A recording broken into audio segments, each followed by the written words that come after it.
In a world filled with distractions, noise, and endless responsibilities, there comes a moment when we pause, a moment where the hustle fades and a question rises from the silence within us. Is this it? That question is not a sign of failure or confusion. It is the whisper of awakening. It is the spark that ignites transformation, because life, in its rawest form, is not meant to be a cycle of repetition.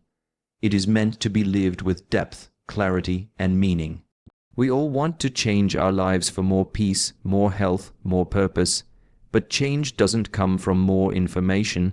It doesn't happen just by wishing. Change demands confrontation with ourselves, with our habits, with the lens through which we see the world, and only those who dare to look in the mirror of truth can unlock the gates of lasting transformation. The question then becomes, what are the pillars of such transformation? Many chase wealth, success, or external validation thinking it will change their lives, and yet, after acquiring it, they still feel an empty void, because real change never comes from outside. It always begins within. If you are truly ready, not just curious, but willing to shift your life from chaos to clarity, from weakness to strength, from confusion to discipline, then there are three simple yet powerful truths that will change everything. Not because they are magical, but because they demand that you take full responsibility for your existence. These three truths are not theories, they are lived wisdom. They will challenge you, strip away your illusions, and ultimately lead you to freedom. Let me ask you, when was the last time you sat in silence, not scrolling, not reacting, but just being? When did you last question the automatic patterns that drive your day? And most importantly, when did you last make a promise to yourself and keep it? These questions are not meant to make you uncomfortable. They're meant to wake you up, because life is not waiting. Time is not patient. Every day we delay stepping into who we are meant to be is a day we trade our potential for comfort. Today, you will discover the three life-altering principles. They are not complex. In fact, their power lies in their simplicity. But do not mistake simple for easy. What is easy is rarely meaningful, and what is meaningful is rarely easy. Let us now step into the fire of truth, not to be burned, but to be purified. Change is not a destination. It is not a trophy you collect, nor a level you unlock once and for all. Real change is a process of practice. It is the accumulation of small, intentional moments where you choose awareness over ignorance, discipline over comfort, and presence over distraction. The three principles we've just explored are not intellectual concepts to admire from a distance. They are calls to action, invitations. Each of them demands your full presence and courage. Self-observation is not about judgment. It is about witnessing the truth of your own mind without reacting. Only when you observe can you change. The unconscious becomes conscious, and from that space, you finally gain choice.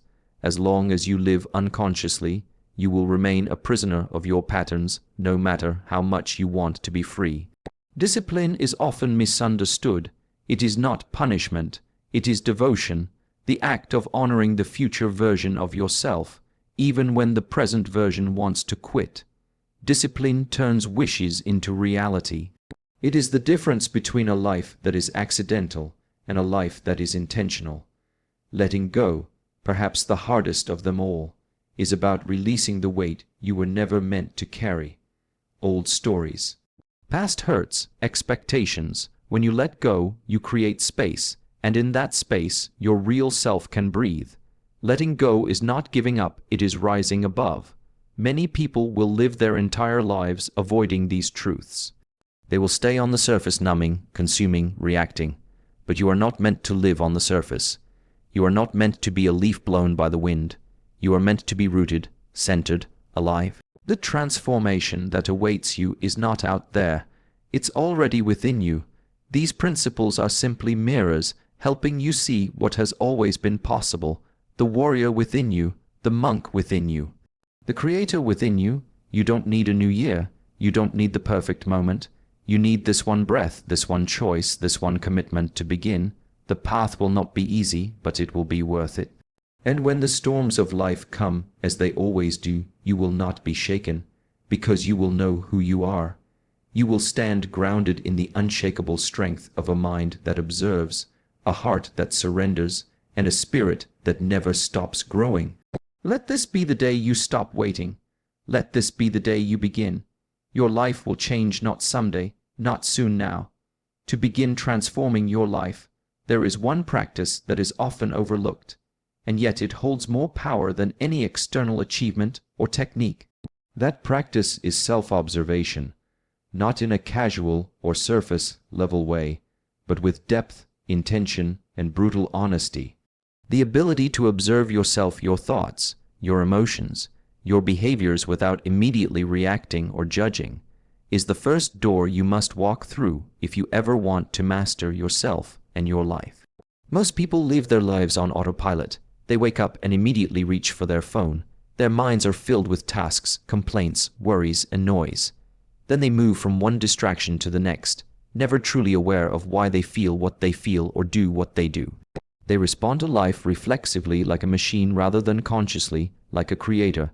And because they are unaware, they repeat the same cycles, the same mistakes, the same frustrations over and over. Life begins to feel like a loop, not a journey. But what if you could pause that cycle? What if you could step back and actually see the patterns of your own mind with clarity? That is what self-observation allows you to do. It is the art of watching yourself without immediately identifying with what you observe. When you get angry, instead of saying, "I am angry," you notice anger is arising in me. When anxiety floods your body, instead of being consumed by it, you witness it like a wave passing through. This slight shift in language and perception from being the emotion to observing the emotion is subtle, but it changes everything. This is not about detachment in the cold or emotionless sense. This is about presence. It is about awareness so sharp, so alive, that you can see yourself clearly without being swept away. And in that space, in that silent witnessing, you find your power. Because in every moment you become aware, you create choice. You are no longer a puppet being pulled by the strings of your unconscious conditioning. You are no longer lost in the stories your mind tells you. You become the observer and therefore the master. This is not an idea to be admired. It is a skill to be practiced, and the practice is uncomfortable at first. It requires that you slow down, that you feel things you've avoided, that you confront the truth of your own inner world without blaming others or numbing yourself. It requires that you sit in silence long enough to hear your own mind. And most people fear silence because in the absence of noise, all the suppressed chaos begins to rise. But growth is not found in comfort. It is found in confrontation. The deeper you are willing to look, the freer you become. If you feel irritation, trace it back. What triggered it? What belief is attached to it? Is it yours or something you've inherited from your environment? If you feel fear, ask, what am I afraid of losing? What part of me is trying to protect itself? These questions are not mental games. They are doorways. Every emotion, every reaction, every judgment is a teacher if you are willing to observe without resistance. The mistake many make is thinking observation is the same as overthinking, but they are opposites. Overthinking is being trapped in thought. Observation is stepping out of it. Overthinking feeds confusion. Observation gives you clarity. When you overthink, you're tangled. When you observe, you're free. Imagine standing in front of a mirror that reflects not your outer appearance, but your inner state. Most people would turn away. They'd rather distract themselves than face the truth. But you, if you are serious about change, must stand in front of that mirror daily, not with shame, but with curiosity, not with judgment, but with compassion. The more you do this, the more aware you become of your triggers, your habits, your inner dialogue, and the more conscious power you reclaim. This is not a one-time practice. It is a way of living. Whether you are walking, working, speaking, or resting, you remain watchful. You catch the subtle shifts in energy within you. You notice the tension in your jaw, the tightness in your chest, the speed of your breath. You begin to live inside your body, not just your head, and slowly, the unconscious becomes conscious. And here's the paradox. When you begin to observe, you stop reacting so intensely. You stop needing to defend your ego all the time. You stop fighting reality because you realize you are not your thoughts. You are not your emotions. You are not even your story. You are the one who observes it all, the awareness behind the experience. That realization is the root of inner peace. From that space, you can make new choices. You can break patterns that have controlled you for years. You can heal wounds instead of projecting them onto others. You can show up in your relationships, your work, your health, not out of habit, but out of conscious alignment. And that is where transformation begins. Think of a lake. If it's constantly stirred and agitated, the water becomes muddy. You can't see what lies beneath. But if you let it settle, if you observe without disturbance, the water becomes clear, and everything underneath is revealed. Your mind is the same. Self-observation is how you let the mud settle. It is how you create inner stillness, and from that stillness comes wisdom. Most people think mastery comes from control, controlling the world, controlling others, controlling outcomes.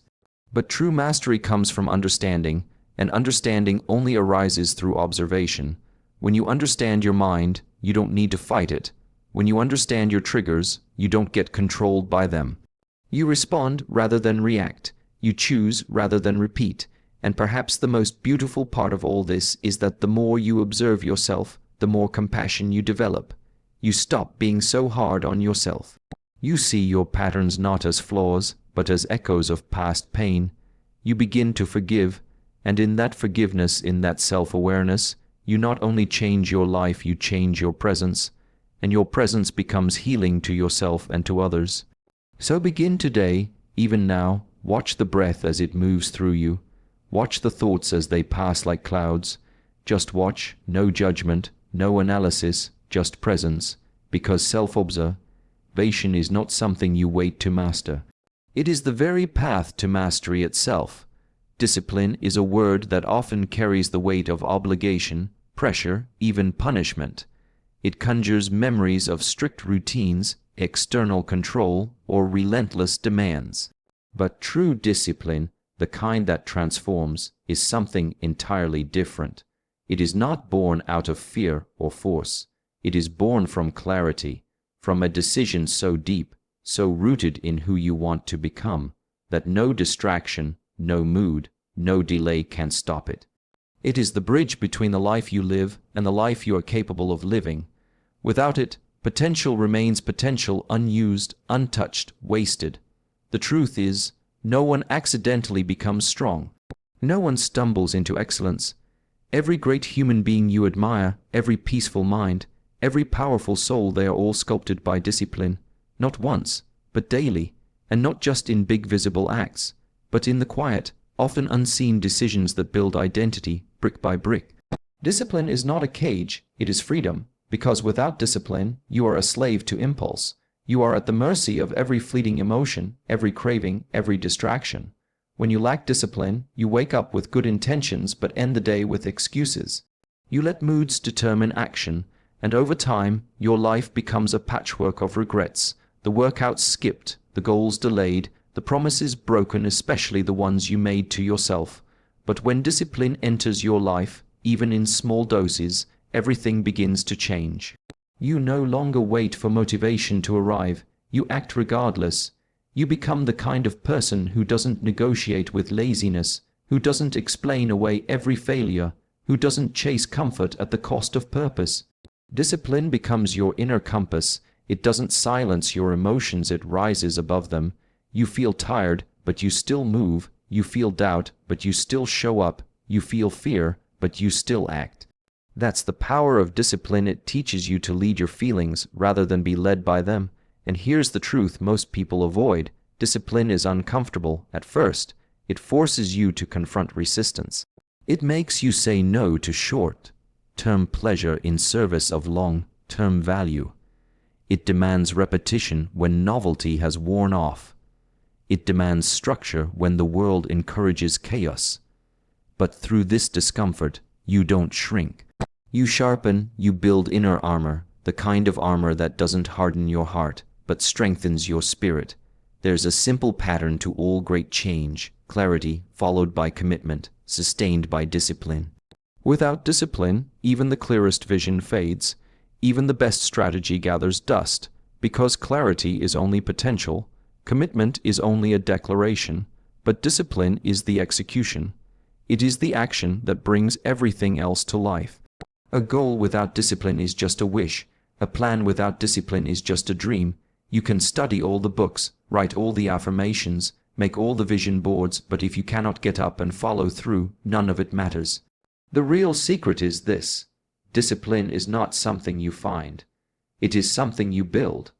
Every time you do something hard, something you don't feel like doing, but know you reinforce the identity of discipline within you. It's not about being perfect, it's about being consistent. It's not about never falling, it's about always standing back up. Each repetition strengthens the muscle of will. Each small promise kept becomes a thread, and over time, those threads weave into the fabric of who you are.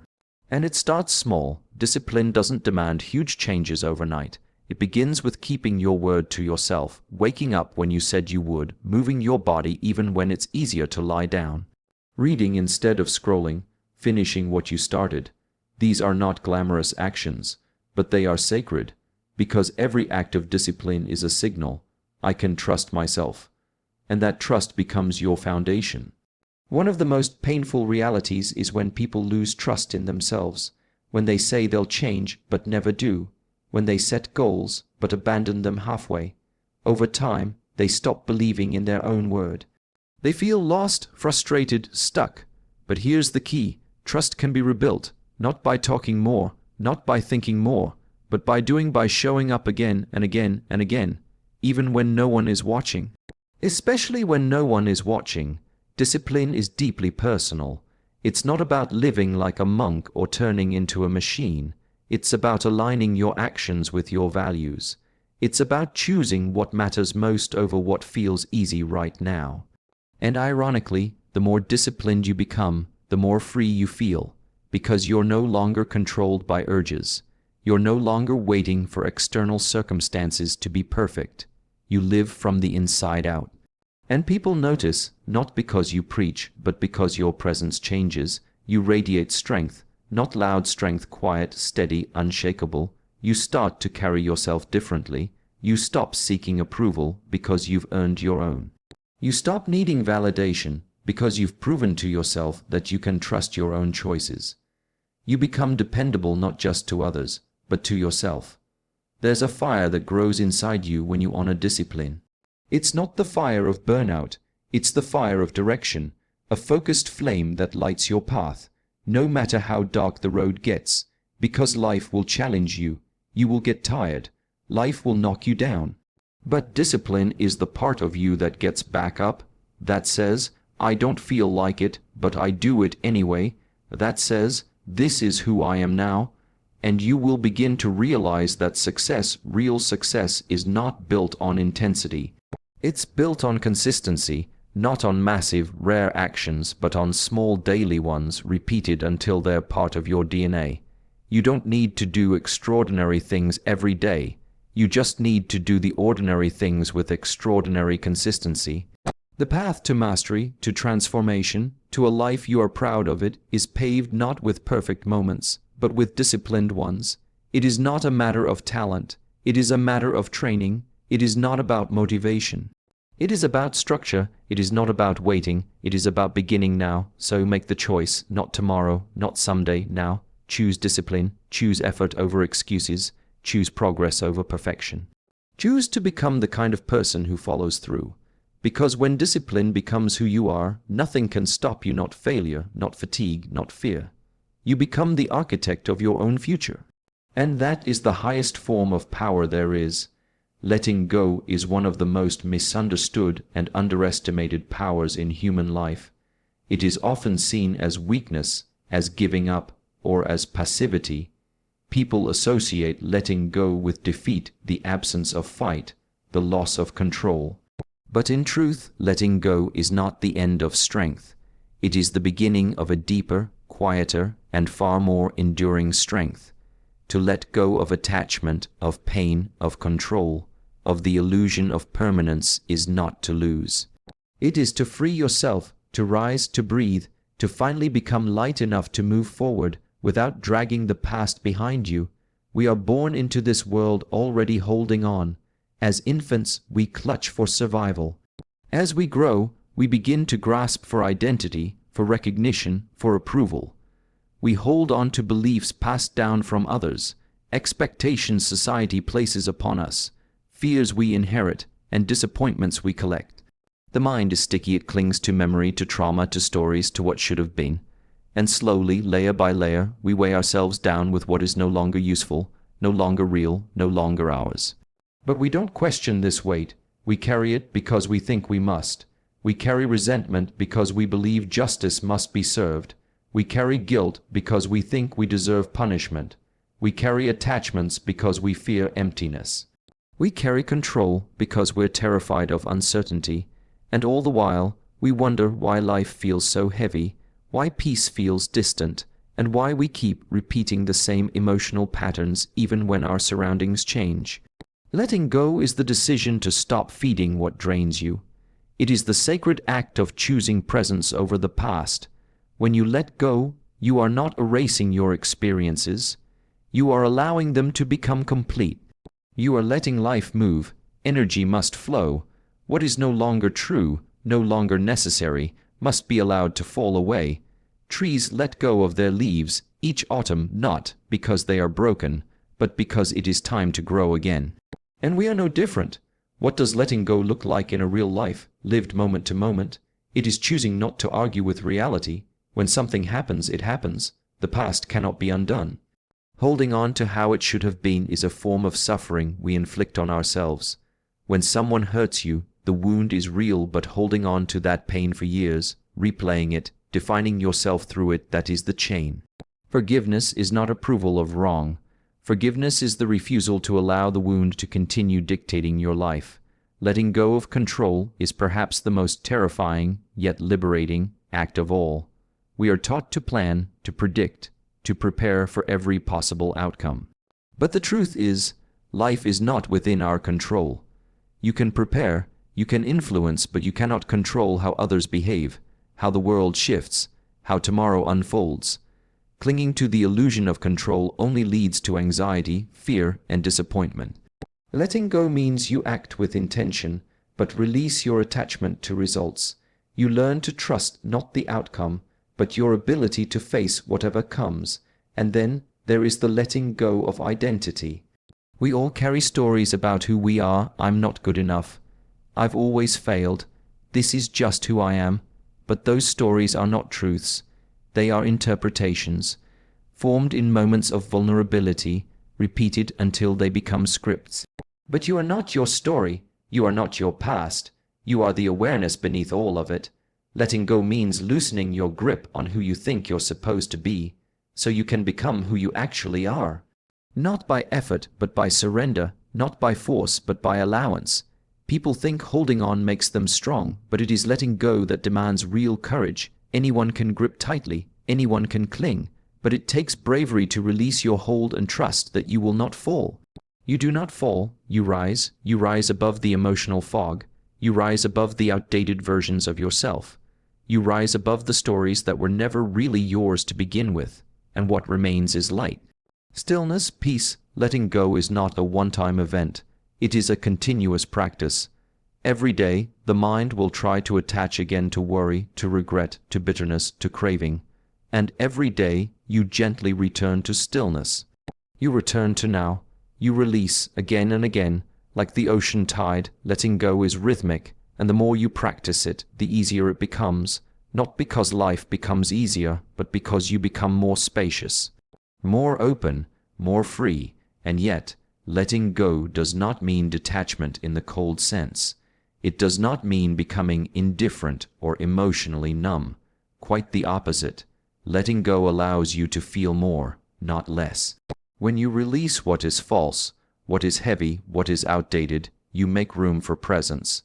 And in presence, you feel everything more vividly, the beauty, the pain, the joy, the silence. But now you're not overwhelmed. Now you're not imprisoned by it. Now you can allow each feeling to pass through you like a breeze, touching you, moving you, but not possessing you. This is a higher form of strength. It is not the strength of tension, but of release. Not the strength of resistance, but of trust. You begin to live life with open hands, not clenched fists. You begin to see people not as possessions to control, but as souls to witness. You begin to experience success not as accumulation, but as alignment. You understand that loss is not always loss. Sometimes it is clearing, sometimes it is grace. The irony is that when you let go, life flows to you with greater ease. When you stop chasing, what is meant for you can find you. When you stop forcing, what is true begins to reveal itself. It's as if life has been waiting for you to step out of your own way, and suddenly clarity returns, energy returns, possibility returns. To live fully is to let go fully. To let go of needing constant answers, to let go of needing others to understand, to let go of comparing, proving, defending. You start to realize that peace was never outside you. It was beneath all the clinging, all the holding on, and so let go of who you were, let go of who they told you to be, let go of the outcome, let go of the past, let go of the tension in your chest, the thoughts stuck in your head, the pain stuck in your heart. Let go not to lose yourself, but to find the self that has been waiting patiently, silently beneath it all. Because when you let go, you do not end, you begin.